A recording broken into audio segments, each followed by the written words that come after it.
जर आपण 31 डिसेंबरच्या अगोदर हा फॉर्म भरला तर आपल्याला 75,000 रुपये मिळतील. आपल्यामधील बऱ्याचशा पालकांना आणि विद्यार्थ्यांना हे माहिती नसतं आपल्याला स्कॉलरशिप मिळते आणि आपण त्याचा फायदा घेतच नाही. पण जर आपण आता या स्कॉलरशिपच्या अंतर्गत फॉर्म भरला तर 1ली ते 5वीच्या पोरांना 15,000 रुपये स्कॉलरशिप मिळणार. 7वी ते 12वी ITI करणारी मुलं, डिप्लोमा करणारी मुलं यांना 18,000 रुपये स्कॉलरशिप मिळणार. तसेच जनरल अंडर ग्रॅज्युएशन करणाऱ्या मुलांना 30,000 रुपयाची स्कॉलरशिप, तर प्रोफेशनल अंडर ग्रॅज्युएशन करणाऱ्या मुलांना 50,000 रुपयाची स्कॉलरशिप, जनरल पोस्ट ग्रॅज्युएशन करणाऱ्या मुलांना 35,000 रुपये आणि प्रोफेशनल ग्रॅज्युएशन करणाऱ्या मुलांना 75,000 रुपयाची स्कॉलरशिप मिळणार आहे. या स्कॉलरशिपसाठी आपल्याला लास्ट वर्षामध्ये 55% जास्त मार्क हवे आणि तुमच्या कुटुंबाचं वार्षिक उत्पन्न 2.5 लाखापेक्षा कमी असायला हवं. आपल्याला जर स्कॉलरशिप मिळवायची असेल तर आपल्याला 31 डिसेंबरच्या अगोदर हा फॉर्म भरायचा आहे. या स्कॉलरशिपचं नाव आहे HDFC परिवर्तन ECS प्रोग्राम 2025-26. या स्कॉलरशिपचा फॉर्म आपण ऑनलाईन माध्यमातून भरू शकतात. आपल्याला फक्त गुगलवरती सर्च करायचं आहे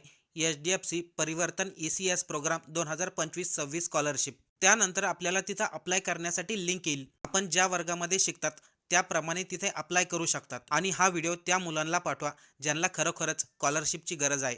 असेच व्हिडिओ पाहण्यासाठी आपल्या चॅनलला लाईक आणि सबस्क्राईब करा.